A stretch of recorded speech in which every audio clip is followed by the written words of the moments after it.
Hello everyone, and welcome to my The Bold and the Beautiful official channel. I hope everyone is having a wonderful day. Before we begin, please hit the subscribe button and give this video a thumbs up. Bridget contacted the hospital from Eric's residence, requesting to talk to my nurse about Eric Forrester. Hope, Steffi, and Carter cuddled close to each other on the sofa. Luna and RG lingered near the fireplace, while Zend, Thomas, and Thorne stood by the chaise. Eric had been admitted to the hospital, but Bridget told the group that he hadn't come to. Thorne and Thomas made the decision to visit the hospital, but Bridget requested that they allow the medical staff enough time and space to treat Eric. It couldn't be it for Eric, Steffi said. Hope put her hand on Steffi's. Eric's pulse, according to Bridget, was thready and not looking well. When Steffi was still unable to get through to Finn near the front entrance, she made the decision to visit the hospital. Everyone became agitated as time went on, but Bridget insisted that they wait and pray. RG declared that Eric ought to have been using less energy and that the party had been a terrible idea. In response, Hope said that Eric had been content and surrounded by family, just what he had desired. Carter said that once Eric found out he hadn't won the challenge, he had been concerned about him. Ridge had sacrificed much to make Eric's victory possible, RG reasoned, and Eric had appreciated how much his son had given up for him, not feeling betrayed. The individuals who were waiting at the mansion spoke about how Eric had felt when they realized they were privy to his secret. They came to the conclusion that although Eric was often difficult to read, he had been chuckling just before he passed out. As more time went by, Thorne started to cry because he could take it no more. It simply couldn't be his father's final night on Earth, he insisted. Everyone started to worry about visiting the hospital once more, but Bridget managed to control them. When RG questioned her about Eric's prospects, she replied that she didn't think the medical staff could do anything. How would they convey the news to Douglas? Hope asked Thomas. Thomas thought that since the physicians would be helping Eric, there wouldn't be any news to report. What would happen if the physicians were unable to assist, she inquired. Thomas promised that they would overcome it together. As the crew pushed Eric into the treatment room at the hospital, the ER doctor battled to keep a furious Donna out of it. She questioned if Eric would make it while crying and introducing herself as his partner. Donna hoped for a miracle while sobbing. Brooke, Ridge, and Donna eventually met in the waiting room. Ridge questioned the doctor if Eric would make it out alive. Eric's health was grave, but the doctors were doing everything they could. Donna, Ridge, and Brooke were given permission by the doctor to see Eric. Donna grasped his hand and begged him to return to her. She gave him a kiss and said she needed him. Donna left while weeping, and Brooke took a seat next to Eric. They had a long history together and had developed a strong relationship, she informed him. She was unable to contemplate his absence. She said that he had stood by her side, supporting her, and she would return the favor. She pushed him to continue his struggle. Ridge surmised that Eric had not want sympathy or tears at his bedside. This, however, is not sympathy. You deserve this affection, which you brought upon yourself. Eric Forrester, the legend. My friend, my dad. I adore you, he declared. Ridge later recalled a family vacation to Ireland while spending time alone with Eric. Ridge had wandered out into some forest. He had tumbled down a slope when the earth gave way. It had started to rain and get dark when he had let out a pained cry.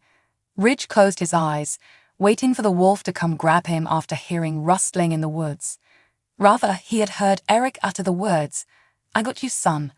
Ridge didn't even know how Eric had found out where he'd been when he quickly swept him away. That day, Ridge claimed, Eric turned into his superhero.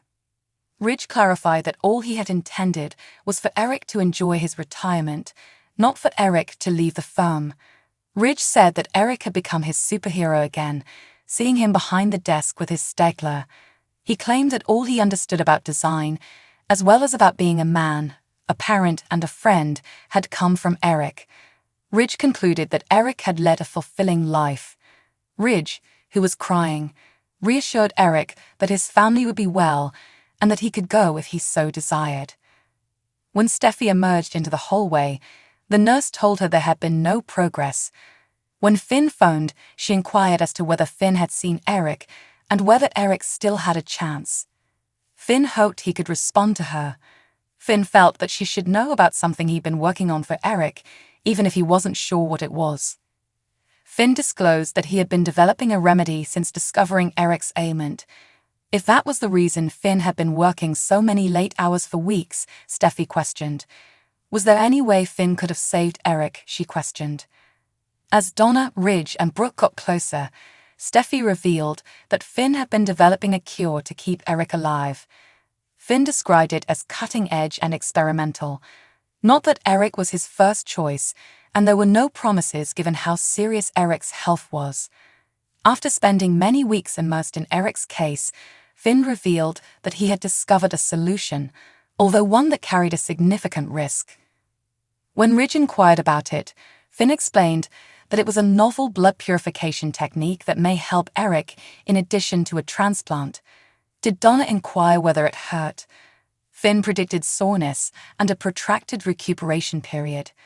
Finn continued by saying that he had discussed a situation with Dr. Colby. Finn inquired as to Ridge's desire to seek the medical power of attorney. Finn questioned if they would send Eric to comfort care and let him go, or if they would continue therapy with little guarantee of success. Ridge said, "I love my father too much to put Eric through all that," following a lengthy silence. "We have to give him up." To everyone's surprise, Ridge answered, "Let him die in peace." Ridge assumed Eric hadn't wanted crying at his bedside, or pity. "Well, this isn't pity. This is love, and you brought it on yourself. The great Eric Forrester, my dad, my friend. I love you," he said. Later, Ridge was alone with Eric, recalling a family trip to Ireland. Ridge had gotten lost in some woods. The ground had given way, and he'd fallen down a hill. He cried out in pain, and it had rained and gotten dark. Ridge had heard rustling in the bushes and had closed his eyes to wait for the wolf to get him. Instead, he heard Eric saying, "I got you, son."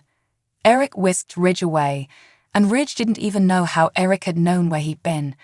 Ridge said Eric had become his superhero that day. Ridge stated that he hadn't wanted Eric out of the company. He just wanted Eric to enjoy his retirement. Ridge admitted that seeing Eric behind the desk with his stapler had made Eric into Ridge's superhero all over again. He said Eric had taught him everything he knew about design and being a man, a father, and a friend. Ridge decided that Eric had lived a good life. Full of tears, Ridge assured Eric that his family would be fine and Eric could go if he wanted to go. In the corridor, Steffi arrived, and the nurse informed her that there hadn't been any improvements. Finn called to her, and she asked if Finn had seen Eric and if Eric had a chance. Finn wished he could give her an answer. Though Finn didn't know with certainty, there was something he'd been working on for Eric that Finn felt she needed to know about. Finn revealed that he'd been working on a treatment ever since he'd learned about Eric's condition. Steffi asked if that was why Finn had been working all those late nights for weeks. She asked if Finn had found a way to save Eric. Donna, Ridge, and Brooke approached, and Steffi announced that Finn had been working on a treatment to save Eric. Finn said it was experimental and cutting edge.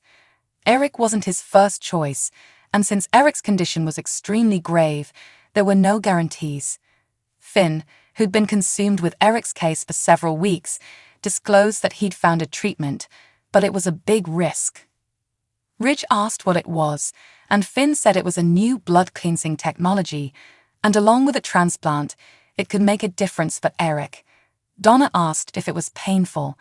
Finn said there would be discomfort and a long road to recovery.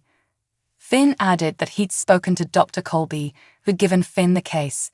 Finn asked if Ridge, who had the medical power of attorney, wanted to pursue it. Finn asked if they'd pursue treatment with an uncertain outcome or transfer Eric to comfort care and let him go. After a long pause, Ridge stated that he loved his father too much to put Eric through all that. "We gotta let him go. Let him die in peace," Ridge said, to everyone's amazement. Thanks for watching. If you like this video, so please don't forget to subscribe my channel and don't miss any update.